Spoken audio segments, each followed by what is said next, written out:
Railway ने स्पष्ट किया कि देश में लॉकडाउन के चलते फंसे हुए मजदूरों को घर पहुंचाने के लिए किसी प्रकार का पैसा नहीं वसूला जा रहा है। 85% रेलवे, बाकी 15% पैसा दे रही हैं राज्य सरकारें।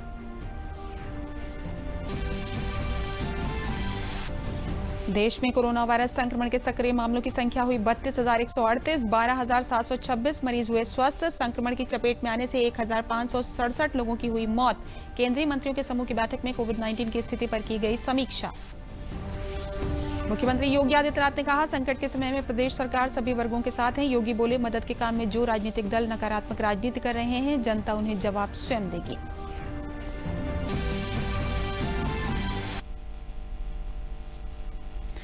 नमस्कार, मैं हूं तरन्नुम रिजवी। अब समाचार विस्तार से। प्रधानमंत्री नरेंद्र मोदी ने कल गुट निरपेक्ष देशों के सम्मेलन को वीडियो कॉन्फ्रेंसिंग के जरिए संबोधित किया। वीडियो कॉन्फ्रेंसिंग के जरिए पीएम ने गुट निरपेक्ष देशों से मिलकर इस महामारी से लड़ने की बात कही और माना कि मानवता कई दशकों में सबसे खतरनाक संकट का सामना कर रही है।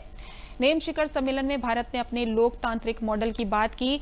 पीएम मोदी ने कहा कि भारत ये दर्शाता है कि किस तरह लोकतंत्र और अनुशासन एक साथ मिलकर इसे वास्तविक जन आंदोलन का रूप दे सकते हैं।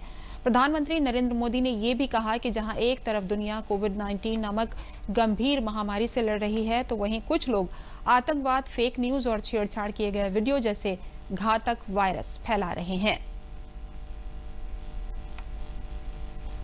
During this crisis, we have shown how democracy, discipline, and decisiveness can come together to create a genuine people's movement.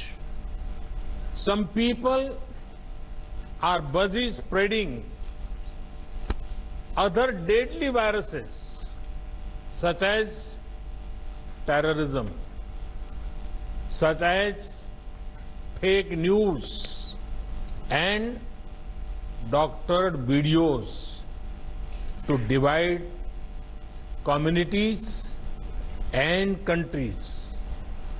But today, I want to focus only on the positives. स्वास्थ्य मंत्रालय ने कल साफ कर दिया कि चाहे रेलवे कोरोना महामारी के कारण लॉकडाउन में फंसे लोगों से रेल यात्रा के लिए कोई शुल्क नहीं लिया जा रहा है। हमारी गाइडलाइंस ने क्लियरली कहा है कि इंफेक्शियस डिजीज मैनेजमेंट के भाग के रूप में जो मनुष्य जहां है वहीं रहे।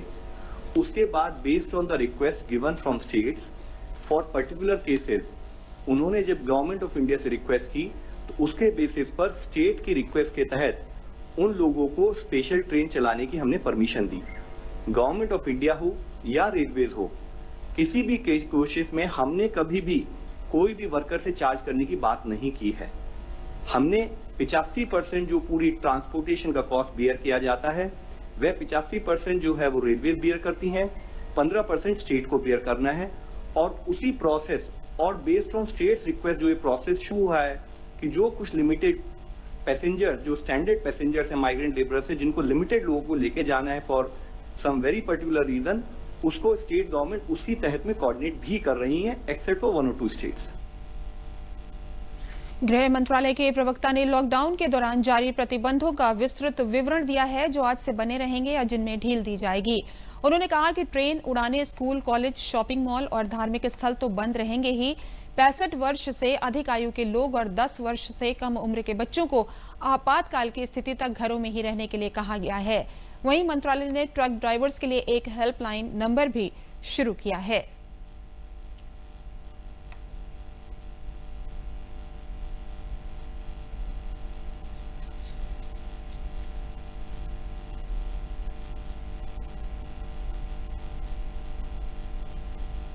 देश में कोरोना वायरस संक्रमण के सक्रिय मामलों की संख्या 32,138 पहुंच गई है। देश भर में 12,726 मरीज पूरी तरह से स्वस्थ हो चुके हैं।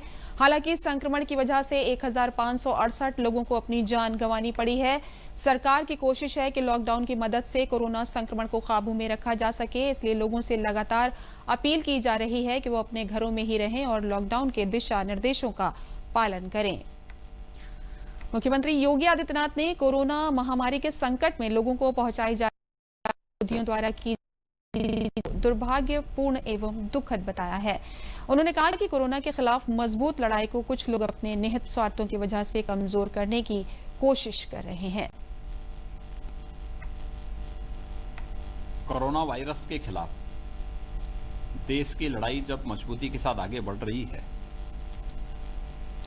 ऐसी स्थिति में भी बहुत सारे लोग ऐसे हैं जो आज भी राजनीति करने से बाज नहीं आ पा रहे हैं। यह अत्यंत दुखद है कि भारत की इस मजबूत लड़ाई को कुछ लोग अपने निहित राजनीतिक स्वार्थों के लिए कमजोर करने का प्रयास कर रहे हैं।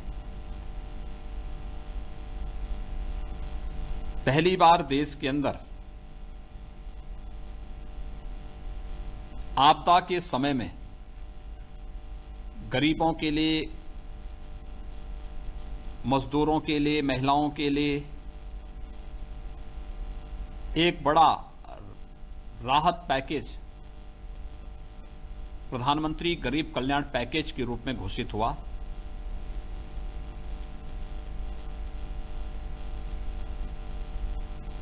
योगी आदित्यनाथ ने कहा कि पहली बार आपदा के वक्त गरीबों के लिए भारी पैकेज प्रधानमंत्री गरीब कल्याण पैकेज के तहत दिए जा रहे हैं। ऐसे में वो लोग जिनके शासनकाल में गरीबों का पैसा हड़प लिया जाता था, उन्हें अपने शासनकाल में है। गरीबों के, महिलाओं के और कमजोर वर्ग के लोगों के कल्याणकारी योजनाओं का पैसा हड़प जाते थे। आज जब ये पैसा उन गरीबों के खाते में पहुंच रहा है तो उनकी बौखलाहट स्पष्ट दिखाई देती है। 1,70,000 करोड़ रुपए का गरीब कल्याण पैकेज, अगर उत्तर प्रदेश की ही हम बात करें तो प्रधानमंत्री गरीब कल्याण पैकेज में 2,34,00,000 किसानों के खाते में 2-2 हजार रुपए आ चुके हैं। पहली किस्त अप्रैल में और दूसरी किस्त इस माह प्रारंभ हो चुकी है। मुख्यमंत्री योगी आदित्यनाथ ने कहा कि प्रदेश सरकार 2 चरणों में अब तक 6.5 लाख प्रवासी कामगार श्रमिकों को वापस ला चुकी है। पहले चरण में 6 लाख और दूसरे चरण में 50,000 लोगों को वापस प्रदेश सरकार ने, उत्तर प्रदेश सरकार अपने यहाँ अब तक 6.5 लाख से अधिक प्रवासी कामगार और मजदूरों को लेकर के आई है। पहले चरण में मार्च में 27, 28, 29 मार्च को हमारे पास 6 लाख से अधिक प्रवासी कामगार और श्रमिक आया था, जिन्हें सफलतापूर्वक उनके घरों तक पहुंचाने और उनके उपचार की व्यवस्था, उसके बाद उन्हें खाद्यान्न की व्यवस्था, ये सारी सुविधाएं उपलब्ध कराई गई।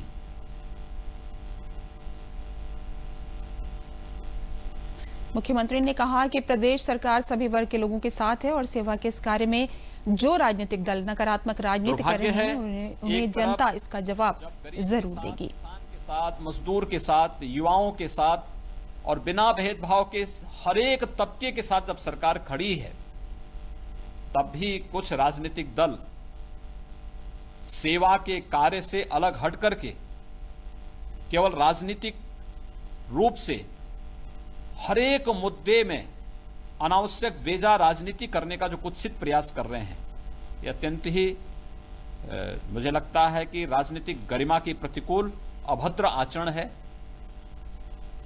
जनता सब कुछ जान रही है। इन लोगों के उत्तर प्रदेश के मुख्यमंत्री योगी आदित्यनाथ जी ने जम्मू कश्मीर के हंदवाड़ा में आतंकवादियों से मुठभेड़ में सीआरपीएफ के शहीद जवान श्री अश्विनी कुमार यादव, श्री संतोष कुमार तथा श्री चंद्रशेखर सिंह के शौर्य और वीरता को नमन करते हुए उन्हें भावभीनी श्रद्धांजलि दी है। मुख्यमंत्री ने कहा है कि राष्ट्र की रक्षा के लिए अपने प्राण न्यौछावर करने वाले इन शहीदों के सर्वोच्च बलिदान को सदैव याद रखा जाएगा। मुख्यमंत्री जी ने प्रदेश के जनपद गाजीपुर निवासी सीआरपीएफ जवान श्री अश्विनी कुमार यादव की शहादत को शत शत नमन करते हुए उनके परिजनों के प्रति अपनी संवेदना व्यक्त की है। शोक की इस घड़ी में राज्य सरकार शहीद के परिवार के साथ है। उन्होंने कहा कि शहीद के परिवार को हर संभव मदद प्रदान की जाएगी।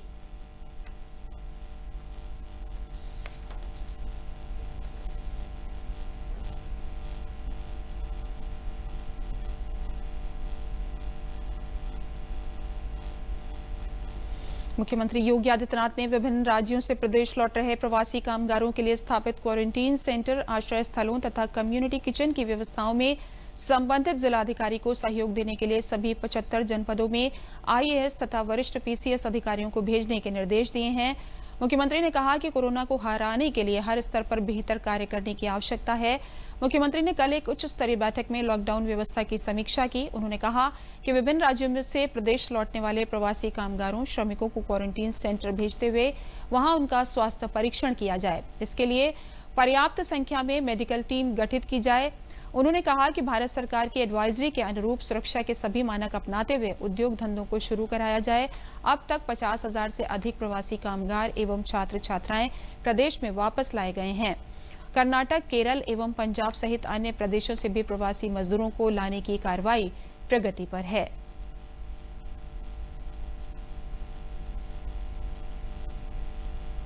प्रदेश में व्यापक संख्या में कामगार और श्रमिक वापस आ रहे हैं।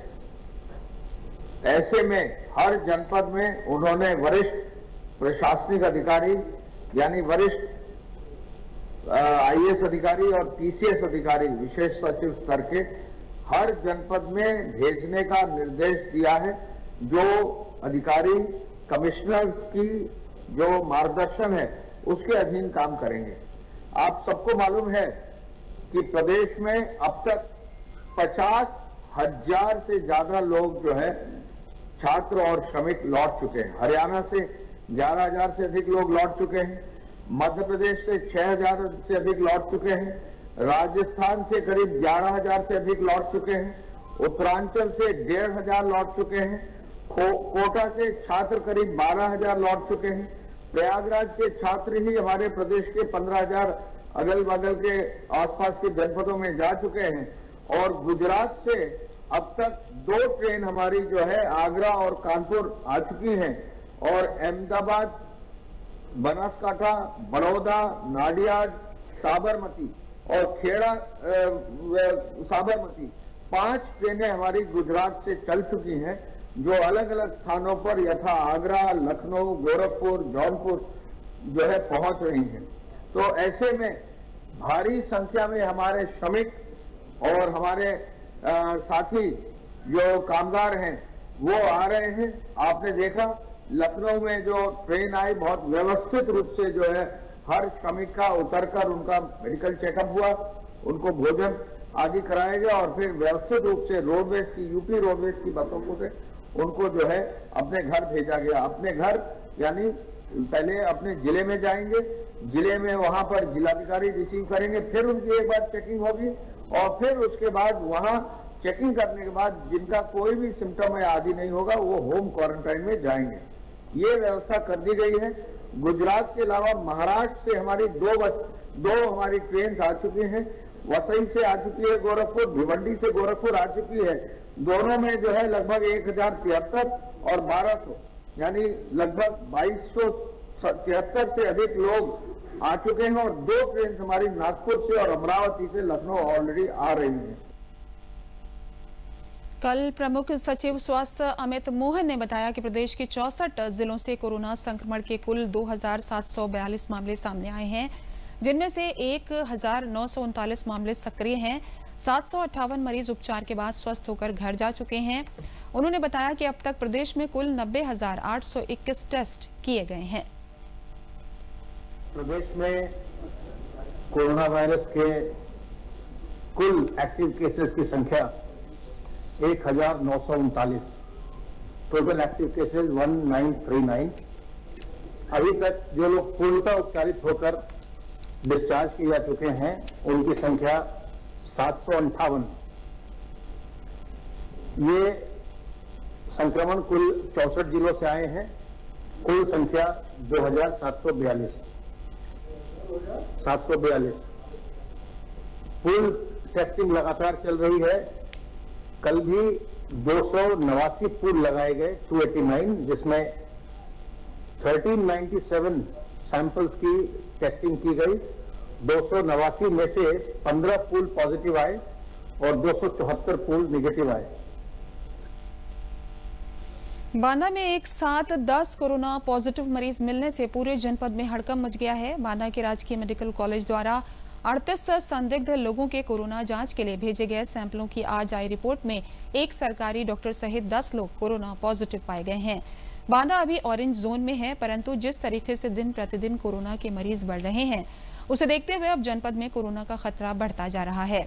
हालांकि मेडिकल कॉलेज के प्राचार्य का कहना है कि कोरोना संक्रमित पाए गए मरीजों को कोई खास दिक्कत नहीं समझ में आ रही है, वे शीघ्र ही ठीक हो जाएंगे। 38 रिपोर्ट हमारी पेंडिंग थी, तो उनका आ गया है जांच का वो रिपोर्ट, और उसमें से 10 पेशेंट पॉजिटिव आए हैं, जिसमें 10 में से 3-4 तो वो हैं जो चौथे पेशेंट के कांटेक्ट वाले हैं। बाकी माइग्रेंट जो बाहर से आए हैं मजदूर, उनके या तो रिश्तेदार हैं या वो खुद हैं। और एक डॉक्टर साहब हैं जो हमारे पीएचसी पे काम करते हैं तिनवारी में, पर वो मतलब स्क्रीनिंग में इन्वॉल्व थे, तो वहाँ से हो सकता है उनको इन्फेक्शन हुआ हो। सारे पेशेंट हमारे यहाँ हैं, सभी सुरक्षित हैं और किसी को कोई प्रॉब्लम नहीं है। टोटल अब तक 19 पेशेंट हो गए हैं, जिसमें 2 महोबा के भी हैं जो वहाँ से शिफ्ट किए गए हैं। ग्रीन जोन में शामिल कुशीनगर ऑरेंज जोन में शामिल हो गया। कानपुर से लौटी एक छात्रा की कोविड-19 रिपोर्ट पॉजिटिव निकली है। लड़की की रिपोर्ट पॉजिटिव आने के बाद पूरे जनपद में हड़कंप मच गया है। जनपद के डीएम और एसपी टीम के साथ गांव पहुंचे। गांव के 1 किलोमीटर के दायरे को पूरी तरह से हॉट स्पॉट में बदल दिया गया है।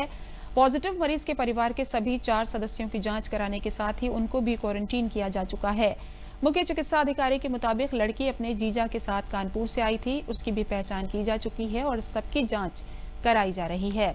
उन सभी की रिपोर्ट का इंतजार है। मरीज को गोरखपुर मेडिकल कॉलेज शिफ्ट किया जा रहा है।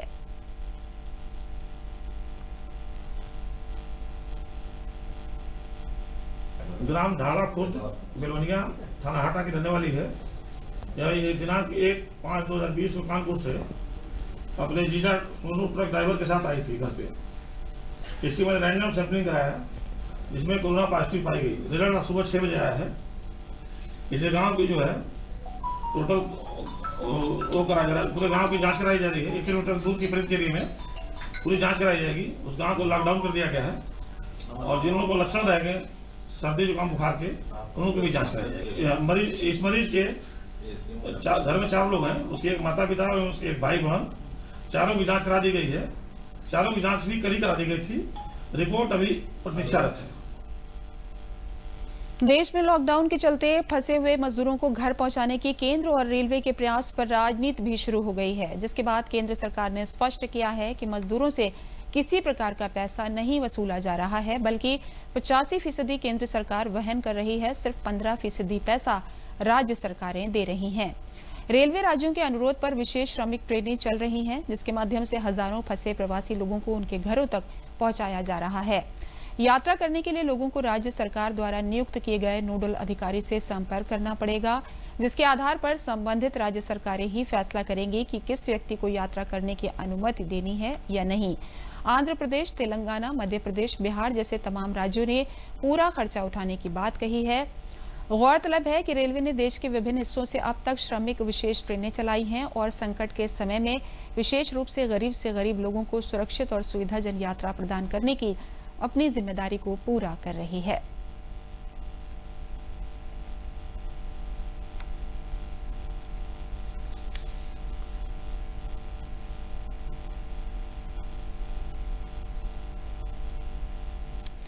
कोरोना काल में अन्य प्रदेशों में फंसे लोगों को अपने घरों तक पहुंचाने के लिए सरकार द्वारा ट्रेनें चलाई जा रही हैं। ट्रेन एक स्थान से प्रारंभ होकर निश्चित स्थान पर जाकर ही रुक रही है।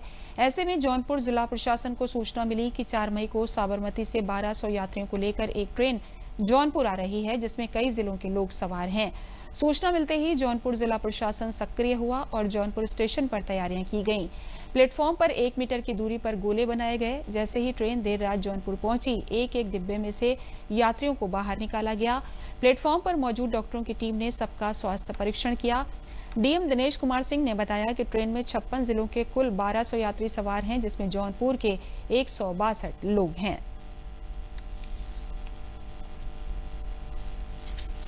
देखिए, आज साबरमती से चल करके ट्रेन आई है और जौनपुर आई है। इसमें 1200 पैसेंजर आए हैं और ये विभिन्न जिलों के लोग हैं, 56 जिलों के लोग इसमें हैं।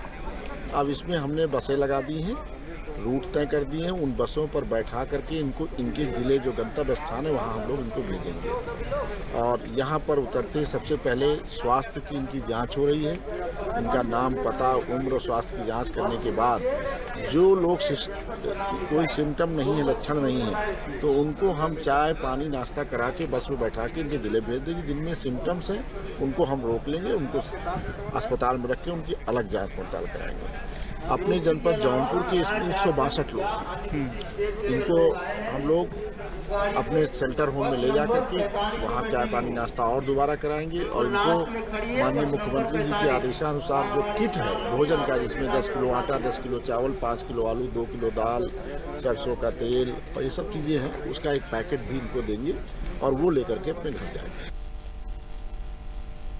नई दिल्ली में स्वास्थ्य मंत्रालय पर कोविड-19 की स्थिति की समीक्षा के लिए केंद्रीय मंत्रियों की समूह बैठक हुई। केंद्रीय स्वास्थ्य मंत्री डॉक्टर हर्षवर्धन की अगुवाई में यह बैठक हुई। इस बैठक में सीडीएस जनरल विपिन रावत भी मौजूद रहे।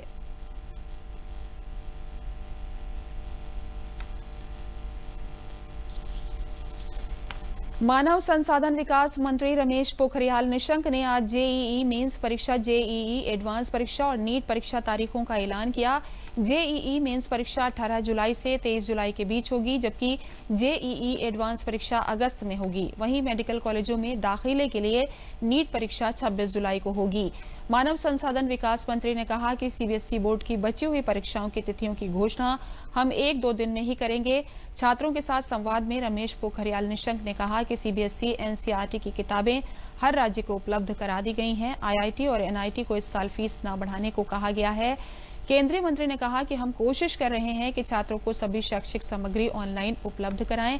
विश्वविद्यालयों में परीक्षाएं 1 जुलाई से होंगी और 1 अगस्त से नया सत्र शुरू होगा। और इन्हीं के साथ केंद्रीय मंत्री ने कहा कि बोर्ड परीक्षाओं की उत्तर पुस्तिकाओं को जांचने का काम जल्द ही शुरू होगा।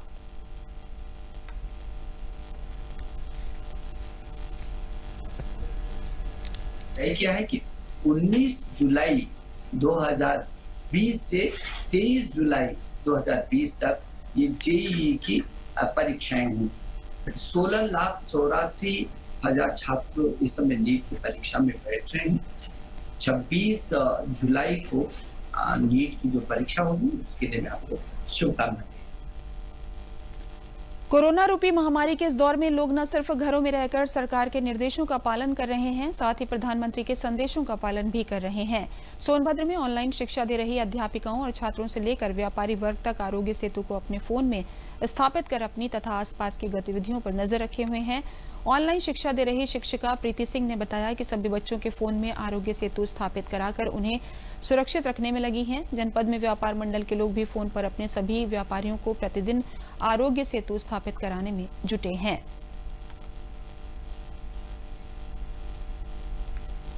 बच्चों को ऑनलाइन स्टडी भी करा रही हूँ। इसके साथ साथ मैं बच्चों को सलाह भी देती हूँ कि आप लोग आरोग्य सेतु ऐप डाउनलोड करिए, जिसके माध्यम से हमें ये प्राप्त हो सके कि आसपास कहीं हमारे कोरोना पॉजिटिव संक्रमित लोग तो नहीं हैं। 150 बच्चों ने डाउनलोड भी किया है, मुझे उन्होंने स्क्रीनशॉट वगैरह भी भेजा है। हम व्यापार मंडल के नाते अपने हर व्यापारी को इसके लिए प्रेरित करते हैं।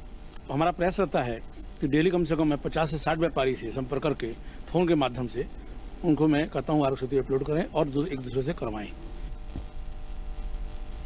गोरखपुर में कोरोना महामारी के कारण देश में लॉकडाउन का तीसरा चरण चल रहा है। प्रधानमंत्री नरेंद्र मोदी द्वारा आरोग्य सेतु ऐप जनता से डाउनलोड करने हेतु आग्रह किया गया। इसका पालन गोरखपुर में हो, इसके लिए पुलिस विभाग के जवान और महिला थाने की पुलिस द्वारा आरोग्य सेतु ऐप डाउनलोड कराया जा रहा है। महिला थाने की प्रभारी अर्चना सिंह लोगों को रास्ते में रोककर आरोग्य सेतु ऐप डाउनलोड करा रही हैं और जागरूकता संदेश दे रही हैं। चिलुआ ताल थाने द्वारा फ्लैग मार्च निकालकर जनता को सोशल डिस्टेंस बनाकर रहने, मास्क लगाने, हाथ बार बार साफ करने का संदेश दिया जा रहा है और इसी के साथ आरोग्य सेतु ऐप डाउनलोड करने को कहा जा रहा है।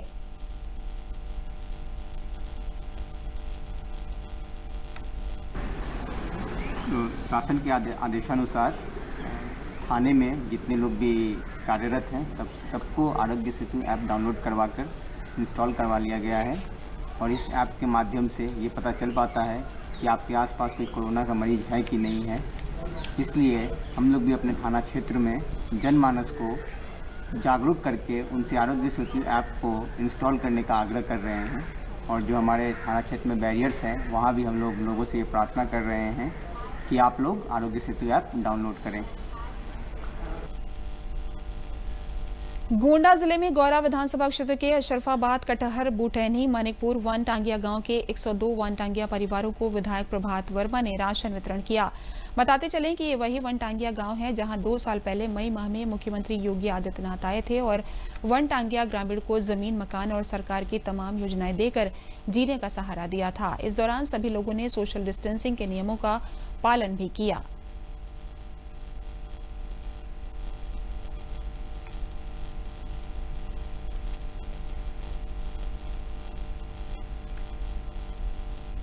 तो राशन बटा रहा तो राशन लेके जावा जाते वनटांगिया से। तो लॉकडाउन के कारण दिक्कत थी, सबको खाने पीने के लिए तो आए हैं, राशन मिल गया है। अब इसी लॉकडाउन के कारण दिक्कत थी, अब मिल गया, अब ले जा रहे हैं सब।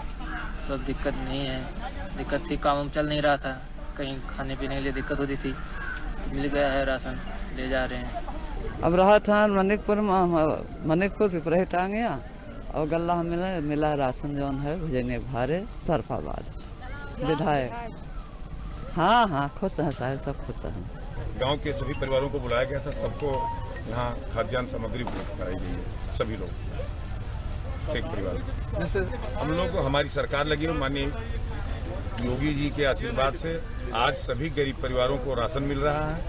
सबको पैसे भी उनके खाते में आ रहे हैं, गरीबों के, उनको गैस सिलेंडर भी मिल रहा है। सभी गरीबों की मदद कर रहे हैं हम लोग, घूम घूम कर जहाँ कोई दिक्कत आ रही है वहाँ हम लोग सबकी मदद कर रहे हैं।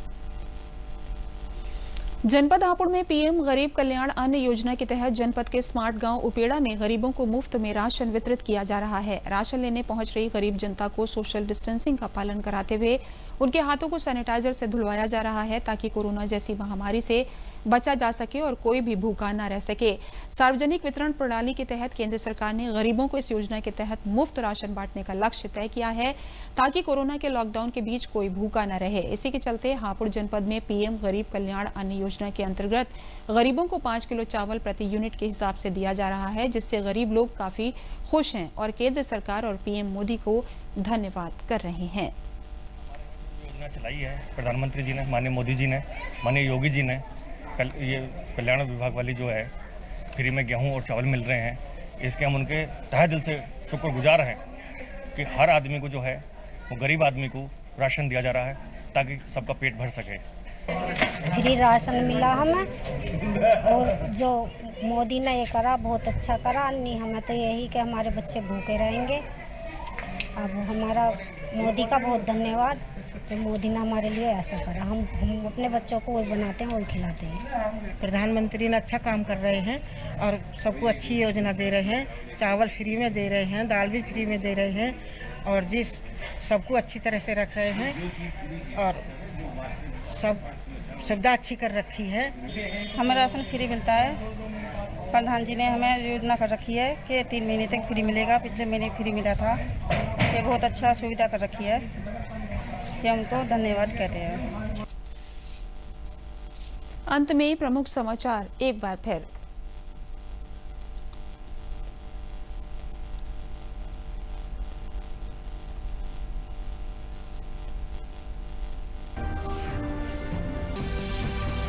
प्रधानमंत्री नरेंद्र मोदी ने कहा कि जहां एक तरफ दुनिया आज कोविड-19 नामक गंभीर महामारी से लड़ रही है, तो वहीं कुछ लोग आतंकवाद, फेक न्यूज और छेड़छाड़ किए गए वीडियो जैसे घातक वायरस को फैलाने का कर रहे हैं काम। रेलवे ने स्पष्ट किया कि देश में लॉकडाउन के चलते फंसे हुए मजदूरों को घर पहुंचाने के लिए किसी प्रकार का पैसा वसूला नहीं जा रहा है। 85% रेलवे, बाकी 15% पैसा दे रही हैं राज्य सरकारें।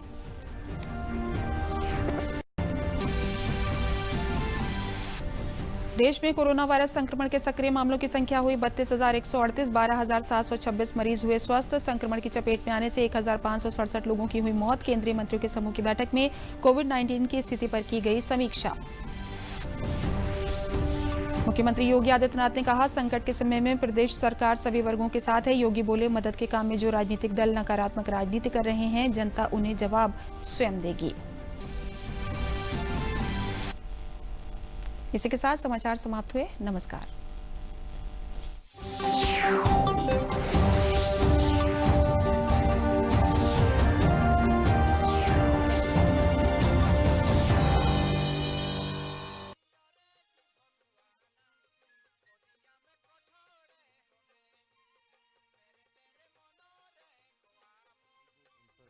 Science, we have brilliant scientists.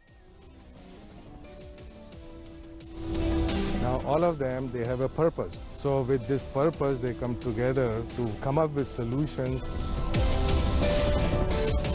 Something that might have taken months or years is being done within 4 weeks.